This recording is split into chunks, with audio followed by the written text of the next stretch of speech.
So we're Team 1, and we had the task of initiating a cyber incident response. Our deliverables were a cyber incident reporting aid for end users to leverage when reporting an incident, and a checklist for the help desk to follow in order to properly initiate the cyber response. Okay? So what we came up with, first of all, we renamed ourselves Team /. That's the important part of the whole thing.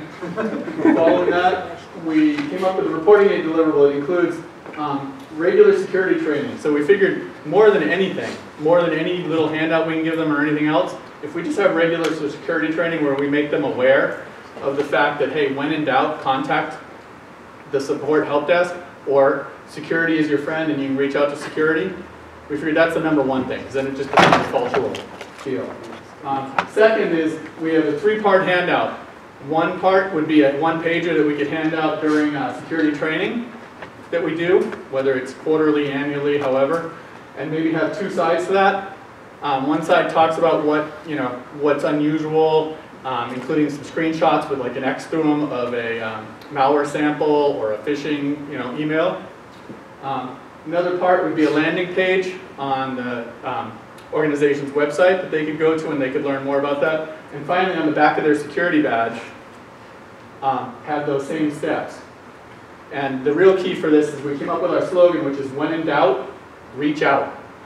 And we want to emphasize culturally to the end user that, hey, anytime you think something's not quite right with your machine, reach out. And the first place you're going to reach out to is the help desk. And then that leads us to our second deliverable, which is the help desk. So the reporting deliverable for us, is all about initially just directing them towards the help desk whenever they have questions. Once they get to the help desk, the first thing that needs to happen is the help desk needs to initiate the support ticket. Ask the person what their employee number, phone number, name, and department are. That way, if it's the typical, I'm seeing something weird on my computer, click, you don't know who to call back. In theory, you should be able to trace it if you're in a well-organized organization, but it always helps to get a good phone number. Then the help desk needs to ask them, hey, what's happening? What are you seeing as strange behavior? Just gather some basic information that help desk should be good at and should know how to do anyhow at this point. It's hard because we don't know the different levels of support for this help desk. If there's level 1, 2, and 3 support techs and engineers, but we're just going to roll with that. But they look for strange behavior, and then they can ask, hey, well, what were you doing right before that strange behavior? And the help desk support folks should be able to, hopefully, depending on the quality of them, say, well, okay, the person installed a legitimate thing, they were messing with drivers, they did something that makes sense that would cause a problem with the PC, but it's not probably a security-related thing, or they feel it might be. So then, at that point, the level 1 help desk engineer has to make a potential decision on if it's potentially a security issue. If the answer is no, then they just keep troubleshooting like they would any other ticket. Okay? Usually if it's a Windows box, that involves reboot and reboot. While they're troubleshooting, while they're troubleshooting with the person at the end user, and they start seeing weird things and they start to develop an idea that, hey, maybe this is security related after all, then they get redirected over to either level 2 support, who can make more educated decisions and is better trained in security, or they go straight to yes, send it to the security team. And that would be whether it's by phone or by, I don't know, redirect the ticket to the security team. It depends on the policy in the organization.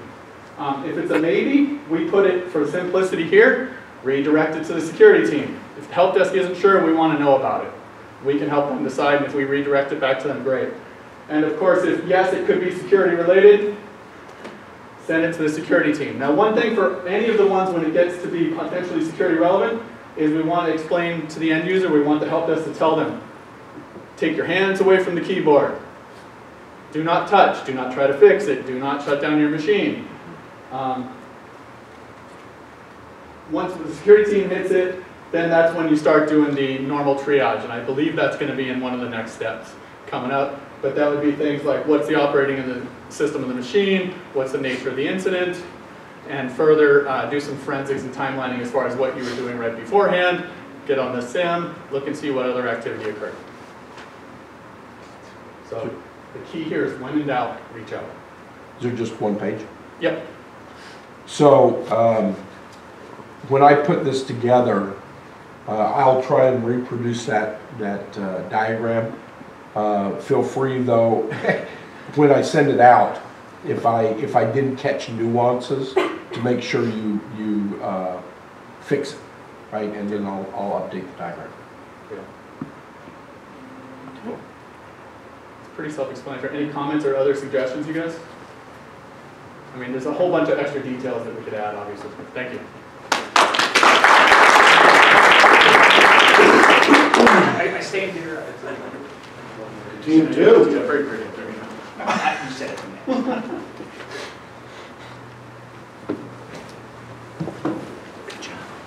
All right, well, we don't have a cool name.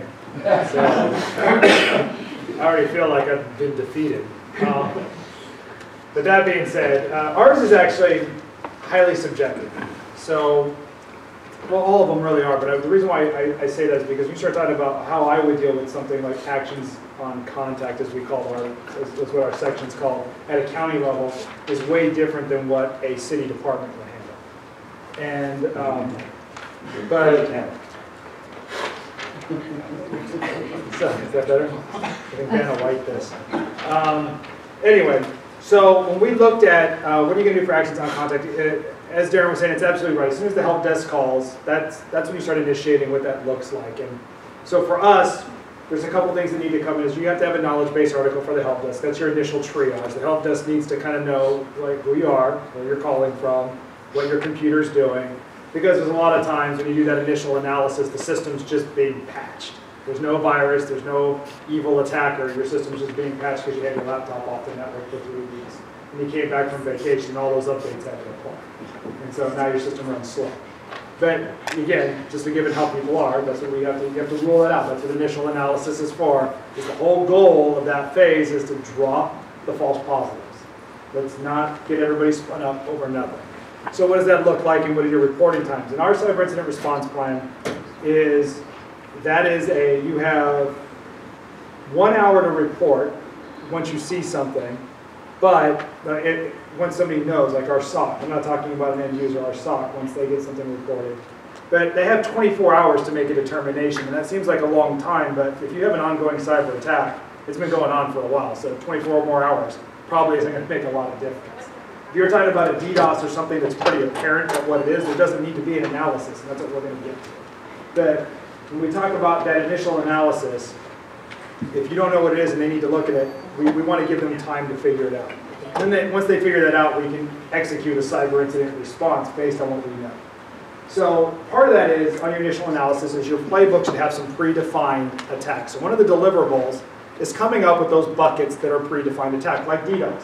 DDoS takes on many forms, but DDoS is DDoS is DDoS. If somebody's trying to bring down your system, you have a few canned responses you can do about it, not a whole lot else, right?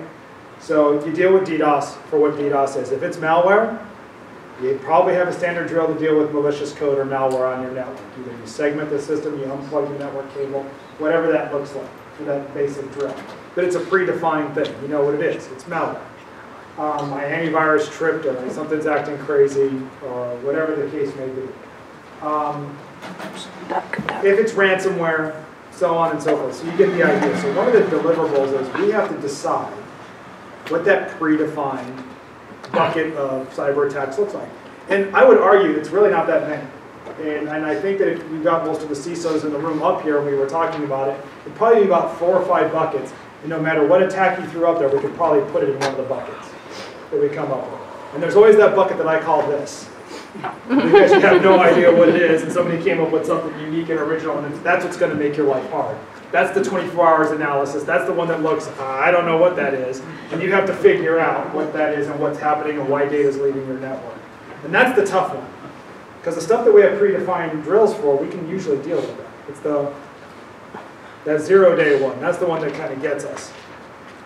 The other thing you want to look at on your initial analysis is you want to compare it to known threats. So again, how do I rule out that that's not my system being patched? Is I want to know what's out there and what it's doing. You know, how data is flowing across the network, and is it going to an IP address that I have on a known threat advisory, and those kind of things. Why on earth you wouldn't have it blocked, but who knows, stranger things have happened, right? And you want to make sure that you're tracking on that. And this is where we talk about the relationships go.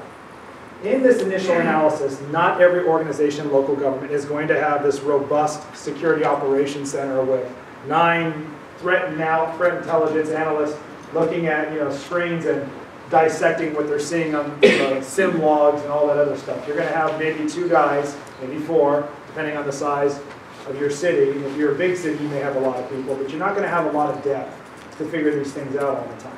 And so you have to really establish mutual aid relationships, whether that's with a local fusion center, or a local law enforcement partner, or even a city that's bigger than you are, or a county, or a state entity. But you want to have a mutual aid relationship with somebody that can help you do that analysis. Because again, you don't want to be in free fall. You have a limited amount of time to resolve this, and you want to establish, and that should be in your incident response plan of, I have that shoulder shrug moment, who do I send the log files to figure it out? And you want to be able to send that out to them. And so a deliverable is also on your contact tree, who's my mutual aid relationships. That's in that that's an important part of this. And that's why we have on here, when we categorize the events and we contact the mutual aid partners, that's why that's on there for the initial analysis, because most of the time, you're not going to do it. Most of the time, you're going to be looking at something and you're going to want to send it out. The other thing we looked at is prioritizing reactions. And so there's a couple of them that I wanted to spell out as one. Once I know, and I'm sure I'm speaking for every CISO and CIO in the room, once I know that something is wrong, I have got some people that I have to go talk to. And then that's my priority 1. Technical people, I will always say, will figure out technical issues. I have to go talk to either my city attorney or my county council or someone. You want to talk to your inside counsel. Tell you, that needs to be number 1 or 2 on your list. It should be your first person you talk to. You want to talk to inside counsel. You just to let them know. Your public information officer is probably somebody you want to talk to very early on. Because, again, they're the ones who are going to help you sell this less negatively. Remember, you're not the one who has to, hopefully you're not the one who has to get in front of the camera. But if you do, they're still going to coach you and prep you on what you need to say. And you need to talk to them. You don't go up there and try to shoot from the hip or tweet it. Like, I'm not going to say who does that. But you don't want to get up there and just throw your ideas out there. You want to talk to somebody who's going to coach you and prep you and groom you for what you're going to say to the press. Because the story has to be the same across the board. Especially if it impacts multiple departments across your organization. The next thing that you need to do on that is you have a checklist. And we talked about that a little bit in the previous statement. It all feeds into it. Is you should have a checklist that you execute. If you have, the deliverable should be, what do I do about those predefined things that I know about? If it's DDoS, if it's just unplug the cable and hook up a Wi-Fi hotspot and let 5 people have the internet, that's fine. There's no wrong answers here, right? No, I'm just kidding. But whatever your canned response is, you should have some canned responses that the technical group can do once you tell them this is what we're dealing with, and then they can just go execute it. You don't want to have a lot of debate about it. And that should be for most things. It's that, again, the shoulder shrug is what we need the incident response plan for in detail, because we have to have a more methodical process to analyze that. You want to, again, also decide, and I brought mutual aid partners down here again, because sometimes this is too big for you to deal with on your own. So who's your mutual aid partner that you're going to work with? It could be a vendor. So I've heard a lot of talk about local government and federal government and state government agencies. It can be a partnership with a vendor. You can have a vendor that you work with who does your cyber incident response for you, and that's all they do for you. But that counts as a mutual aid partner to a degree, because they exist to help you out. Figure out where they fall into that and when to call them. There should be a dollar associated with that. If Jonathan Clerk's computer got ransomware on it and it shut Jonathan Clerk down, and that person doesn't work for the mayor or doesn't work for a board of supervisor member or a chief executive, you have a phone call with them very contritely and very empathetically. I'm sincerely sorry about your lot, but you're going to be without your computer for a little while. And that's the end of your incident. And they get to complain about how mean the IT department was to them, but your incident is solved. Now, if that's an important person in your organization, you're going to have some more hoops to jump through, because you have to have the replacement computer on the ready, and you have to be able to put the data back on their computer on and on.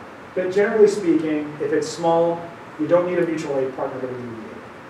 If you have to have in your plan deliverable that you have to figure out in your organization that we can't solve as a bigger group, but we do it as a template, is go back and ask yourself, once you have that template sitting in front of you, is what's my threshold for a mutual aid partner? When do I go out for help? When is it costing me enough money that I need somebody to fix this for me? And the last thing is to standardize the procedures. And again, I talked about it a little bit with the checklist. The checklists all feed into this whole this idea of standardized procedures. Again, if it's DDoS, what do I do? If it's ransomware, what do I do? If it's social engineering, who do I call? Social engineering may be called local law enforcement. So if an employee reports to you and goes, hey, somebody had a really odd conversation with me at Starbucks, maybe you call your local police department. Maybe. I don't want to guarantee that, because some law enforcement agencies are going to tell you, I don't want to deal with that. There's no crime in somebody having a conversation with you. But maybe it's a conversation you have with the Fusion Center. That's why you have to have those relationships established, because the Fusion Center may want to know about that. Because if they're having a conversation with one of your employees, they may have it with 10 other employees. So don't confuse when you determine what those checklists are, who's doing what. Don't automatically assume that if I have an arrangement with local law enforcement, they're going to handle all my stuff for me, because they're not. You have to have, again, thresholds and issues for them, and it actually has to be a real crime before they'll deal with it. But again, if you have social engineering on your checklist, and we didn't define the buckets, and I kind of purposely didn't define the buckets, because every organization is a little different. If social engineering was one of your buckets that you had for your predefined type of attack or attack vector, then you would have a predefined reporting process that says, if somebody says this, your end users are going to call you. That's what they do in Orange County. They call us. So that stops for them. But then I have people that I call, and I'll call my Fusion Center. So for you, you have to figure out what that looks like. But that's kind of what it comes down to. People think that actions on contact, to me, there's this sexy idea that I'm going to get on the keyboard and start counterattacking the bad guy. There's going to be all this cool red team stuff going on. All we want to do in our level is make the bad man stop. Almost none of us, I don't want to say none of us because I can't speak for everybody, but I'm pretty sure almost none of us have red teams.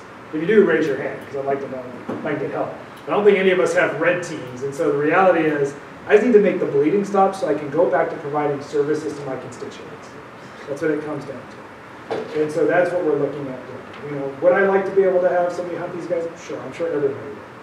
But that's kind of where we left it. So any questions on how we would approach that? And again, to summarize, the deliverables are really your checklists and your predefined incidents, and how to summarize your contact lists that we came up with.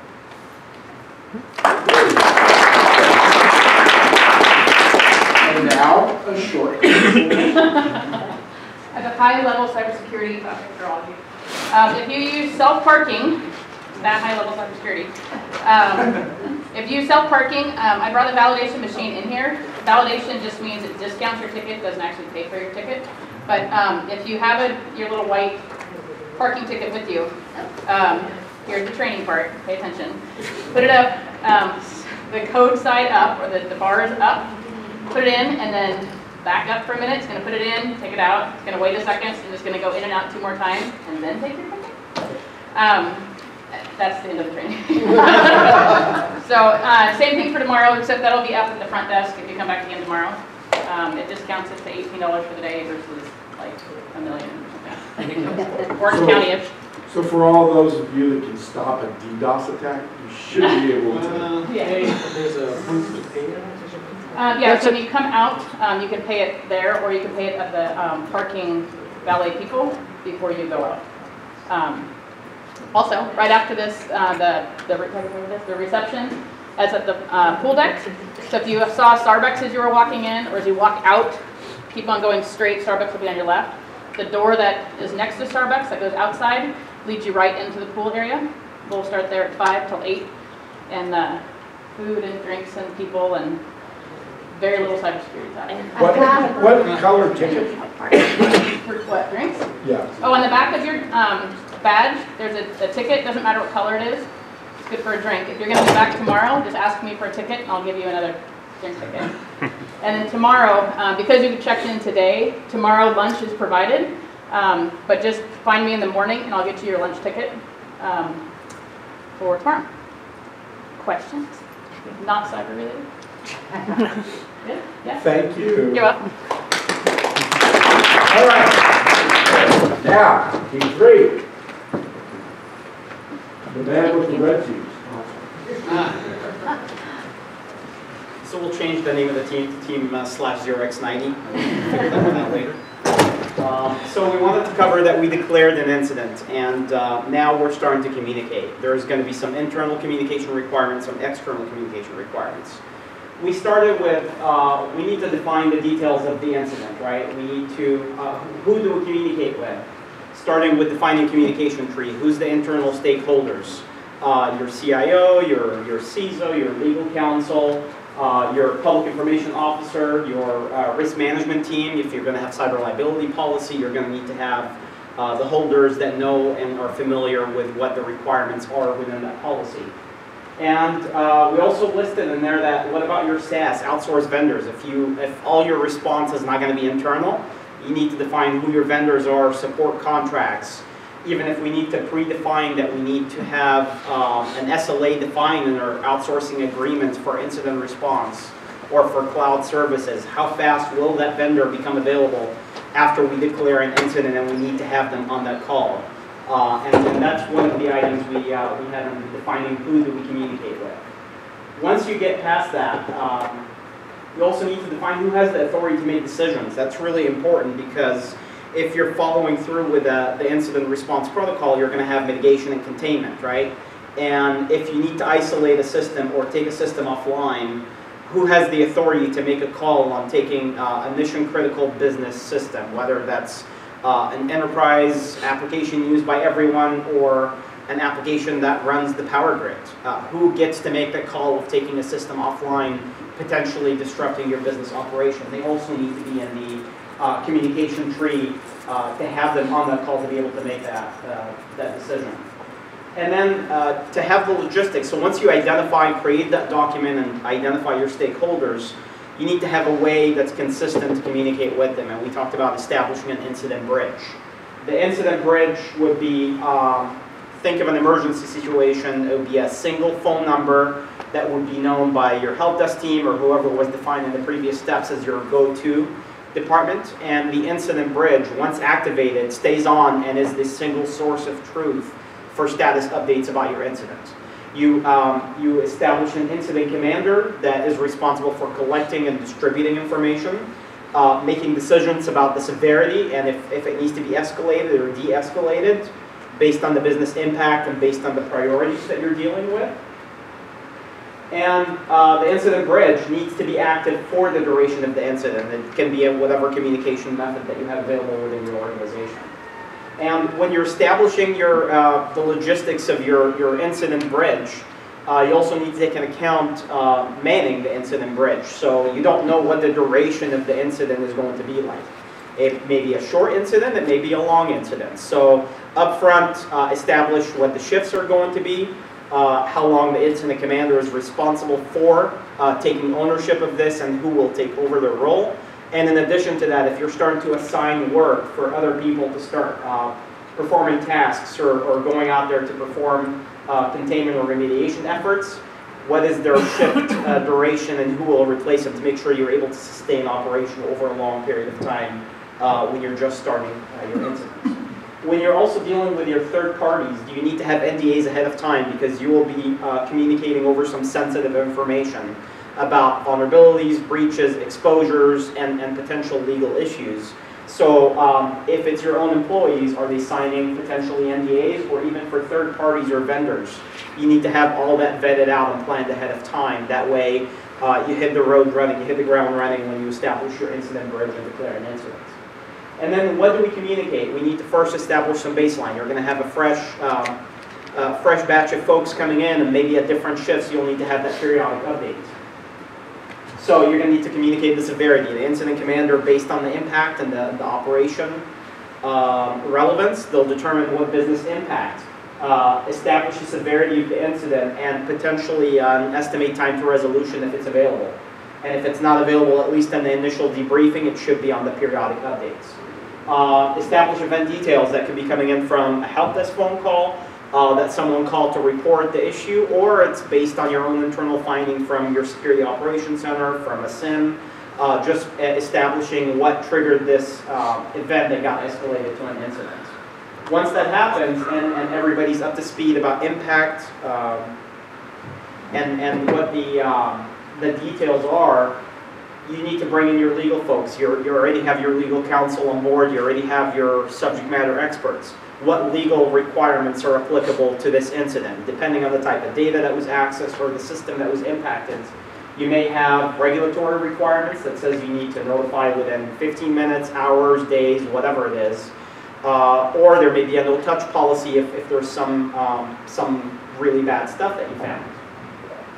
You also have insurance requirement. Your insurance may require notification within X amount of time. So you'll need your liability folks, your risk management folks, your legal counsel to give you an opinion during that debriefing to everybody on the call about what is your restrictions, your notification timeline. If the clock is ticking, you need to make sure everyone on that call knows what the timelines are. In addition to that, you need to remind everyone of your media relations policy. You are going to have more than one hand on that call, and you don't want someone to go out there and start redistributing that information, interviewing with the media. So you need to establish media point of contact and remind everyone about what the media contact policy within your organization is to kind of set the expectations up front. And in addition to that, if you have service disruption, you may need to activate your coup plan, and that may spawn off a different group. If there's disruption to business operations, you may need to look at either if there is technology failover or manual process failover, you may need to spawn that as a subset of you declaring the incident and make sure the business can continue to operate while you triage the incident. And then we listed defining the need to know.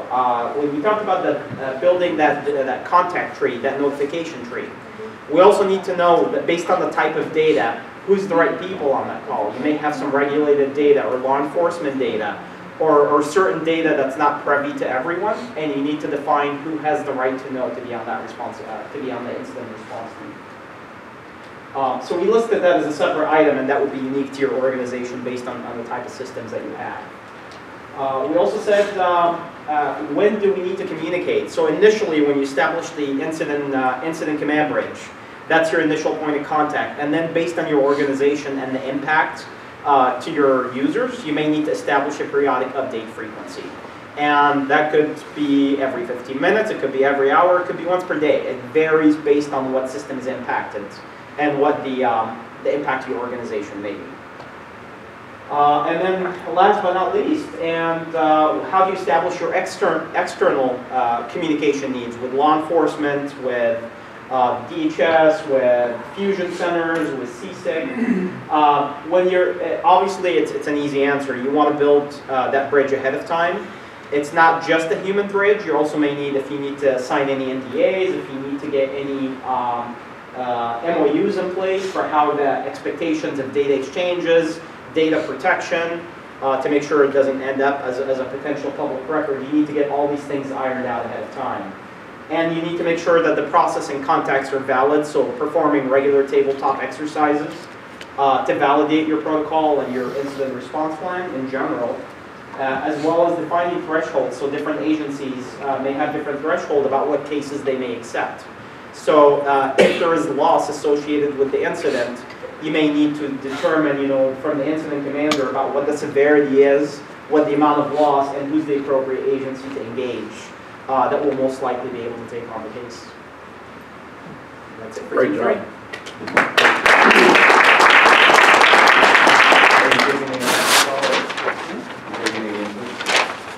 Discussion? Just real quickly, and I think it might be standing over the Jerry also. One of the things that we do is for certain types of incidents, we've actually pre-authorized IT leadership to make decisions on their own. So for instance, if we have a ransomware issue up to a certain amount, we've already pre-authorized the IT director to make this decision on their own. Pay it, don't pay it, how they handle it.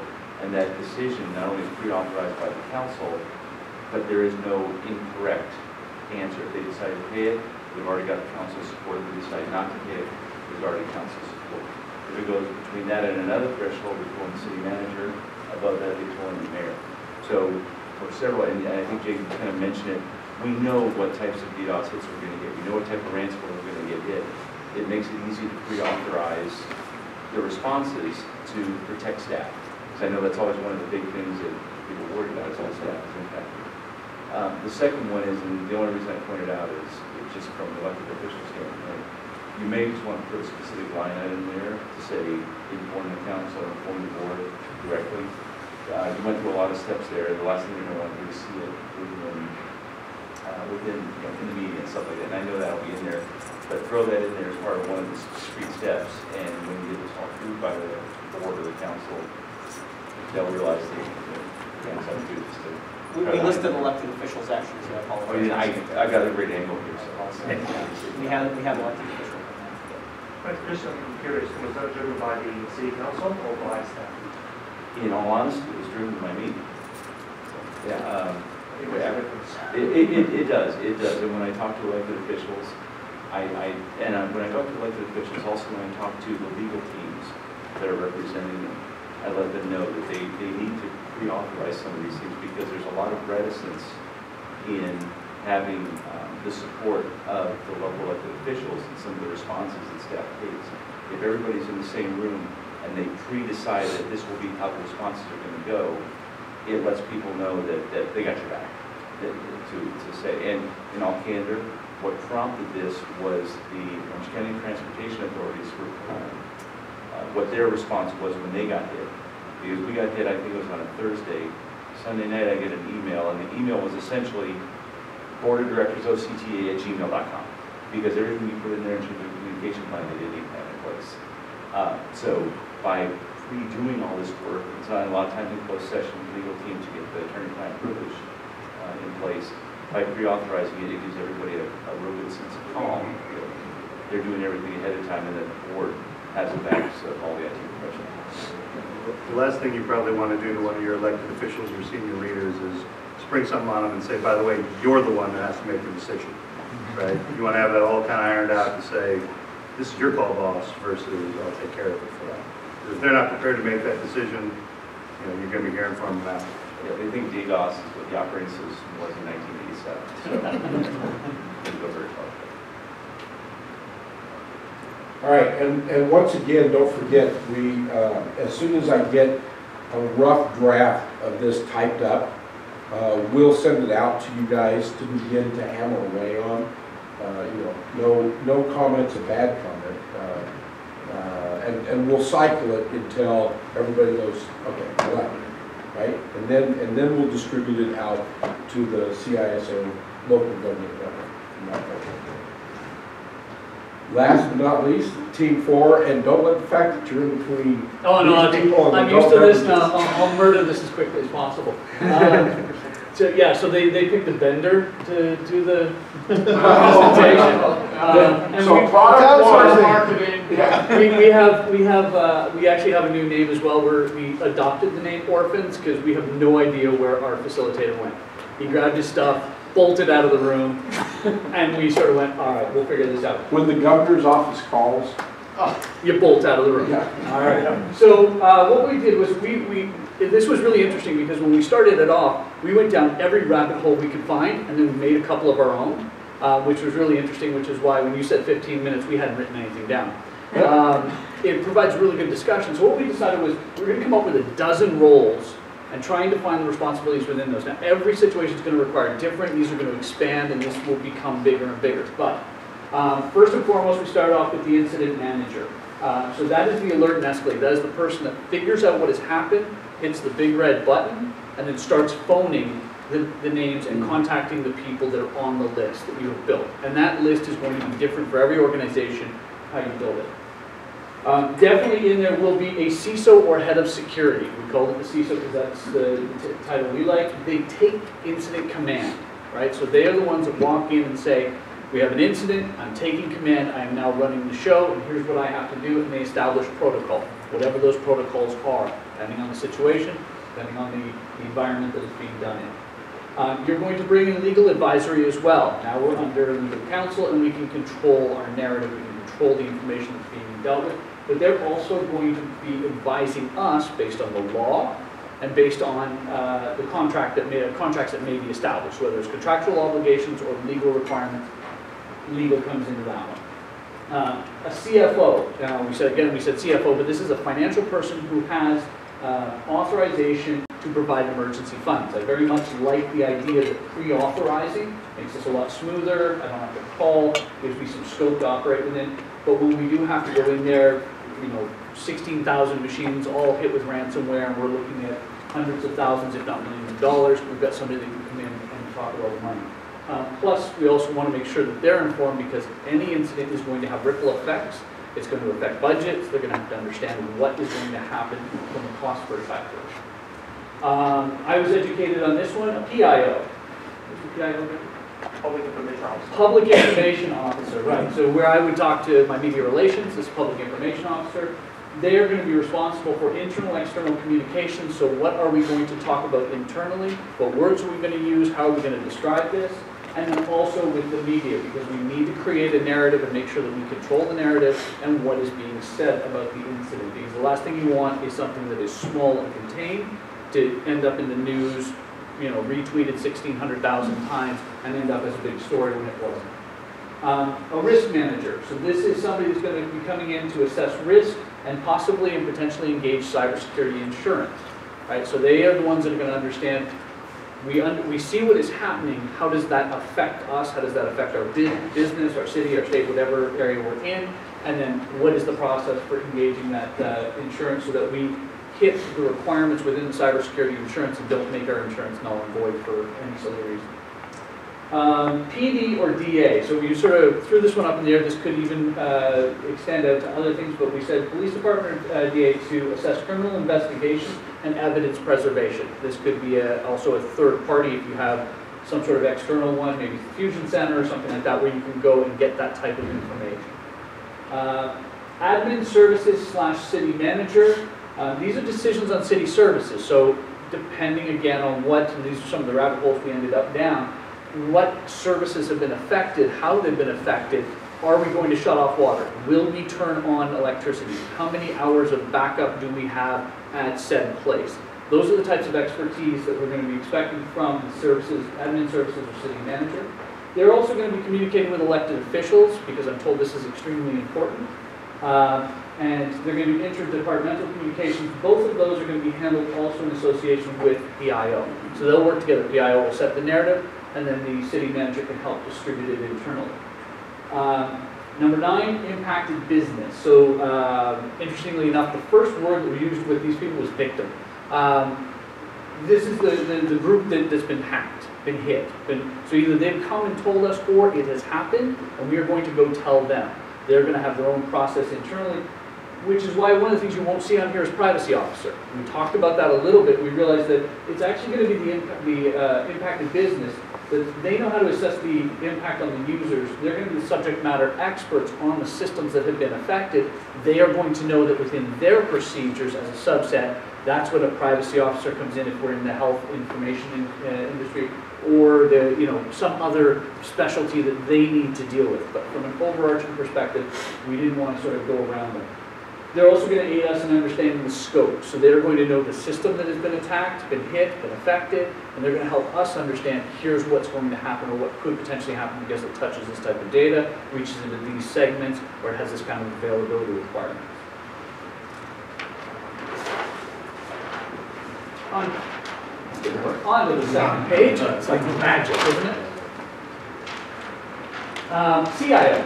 And so, by the way, these are in no particular order. We didn't say CIO down to the bottom. We were brainstorming and hitting them as we went. CIO is there to provide support with IT resources and also an interface into the city management. Help desk, communication of somehow. Either this is internal or external. They're going to work with PIO for oversight, but they're going to be the ones that are communicating the message, whether you're getting the flood of calls going, why doesn't the internet work? Why are these systems not available? Or whether it's the employee, the constituents calling in saying, hey, where's that system? Why can't I do this? Why did my power go out? The last one we had was EOC. Again, this one was enlightening for me. We weren't sure whether EOC gets brought into this or not. We were trying to figure out whether does EOC have a role in a cybersecurity incident, or do we bring them in as a resource should something end up in that level? And every scenario we could think of is, you know, SCADA systems are hacked, pressurizing the dam, blow up the dams, water, now we have a mudslide. Okay, we're into EOC. But we left it there because, and we put a question mark beside it, because there are more. There's going to be other things. Again, Fusion Center can come into this, or there could be other things that are specific. But I think I got that one inside of time.